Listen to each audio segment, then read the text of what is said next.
Hi, and welcome to this video on contractions in English.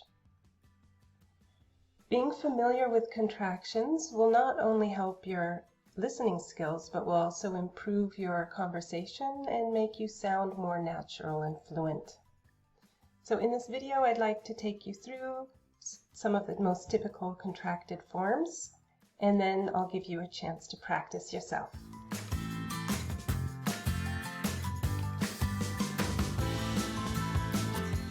So, one of the most typical verbs to be contracted is the verb to be, in itself and also as an auxiliary verb. For example, I'll go through the long forms and then you can compare with the pronunciation of the shorter forms of these sentences. I am happy becomes I'm happy, so you attach the verb to be, am, to the pronoun I, and it combines to make just one syllable. I'm happy. She is hungry. She's hungry. We are waiting. We're waiting. They are over there. They're over there. You can also combine the verb to be with regular nouns or proper nouns such as names. For example, dinner is ready becomes dinner's ready. Mary is tall becomes Mary's tall. So the contracted forms are more conversational. We hear them in spoken English more than written English. And if you hear native speakers or very fluent people speaking, you won't hear them speaking with a long form, but rather with the short contracted forms. Just a little warning. When we use the negative with the verb to be, he, she, it becomes isn't. That's the short form of is not. They, you, we aren't, which is the short form of are not. And I am not becomes I'm not. So we don't attach it to the verb to be, but we contract to be in the pronoun, and we have to use the negative word not. Here's another point I'd like to point out. So who is becomes whose. It's just as in who's setting the table. Who is setting the table?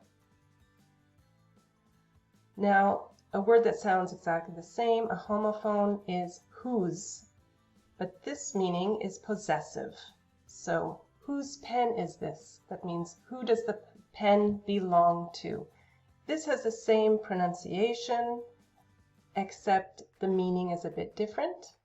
So you have to be careful of the spelling. It is becomes it's, as in it's cold outside. It is cold outside. So we use the apostrophe. However, the possessive it's does not take the apostrophe, as in the dog is eating its food. Its food is not short for it is, but rather possessive. Whose food? The dog's food. So this one does not take the apostrophe. Some other verbs that are often contracted are auxiliary verbs, which are the grammar verbs, such as to be, would, will, have, and had. That's as in have done, had done. So part of the grammar, we use the auxiliary verbs. And I'll read you through some of the examples.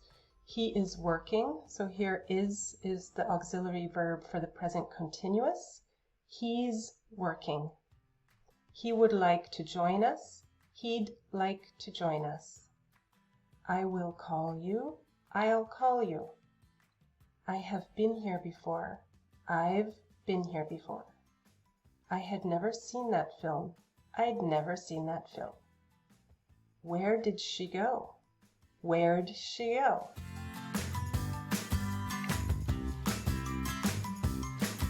That brings us to modal verbs in the past. These are awesome. I would have done it. I would have done it.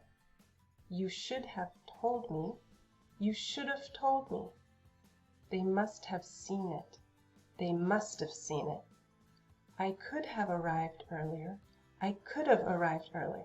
Now, a lot of people make the mistake, I see this in written English, they think that it's, because it sounds contracted, they think I would have done it is actually I would of, preposition of, done it. That's incorrect. They're hearing it that way, but it's just the abbreviated form of I would have done it. So you got to be careful with your written English.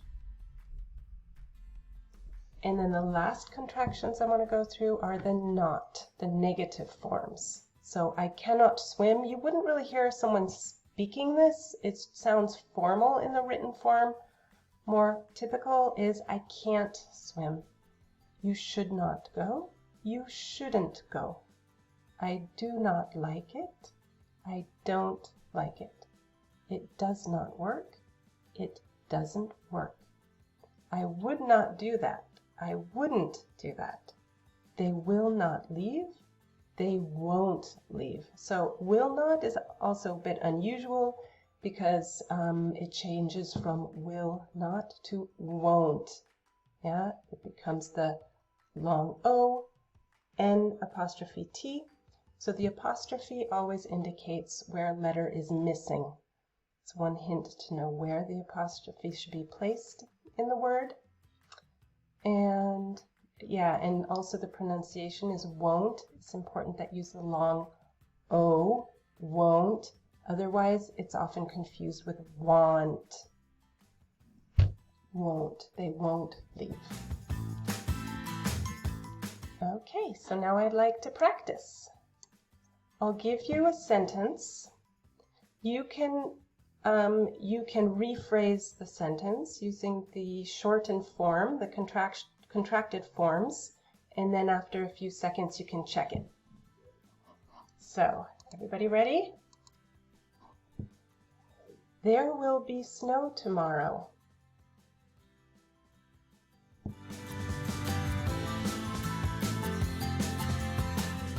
There'll be snow tomorrow. It will rain later. It'll rain later. He would go if he could.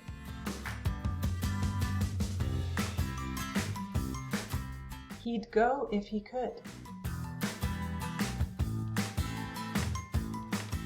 I would have passed the test if I had studied more.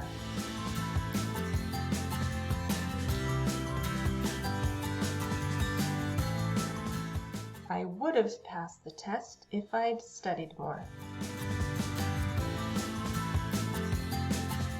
What would you have said if she had asked you?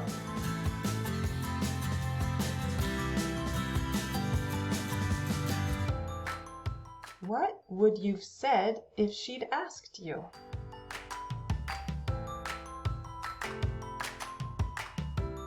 I would have done it.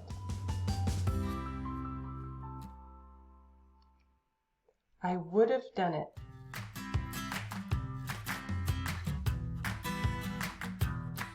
How have you been?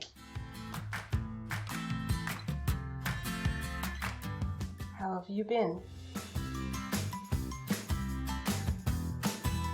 Who is calling?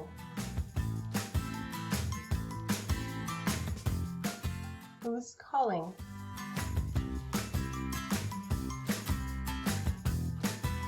Where are they from?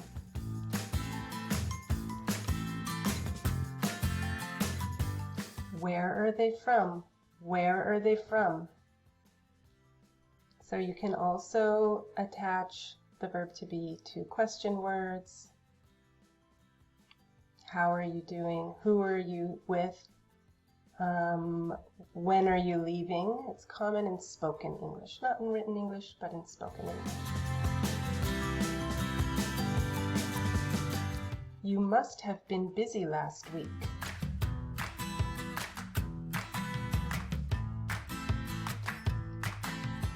You must have been busy last week.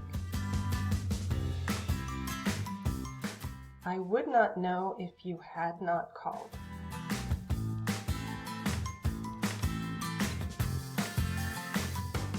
I wouldn't know if you hadn't called.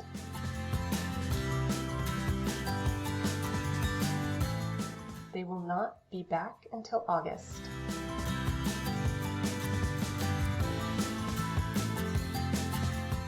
They won't be back until August.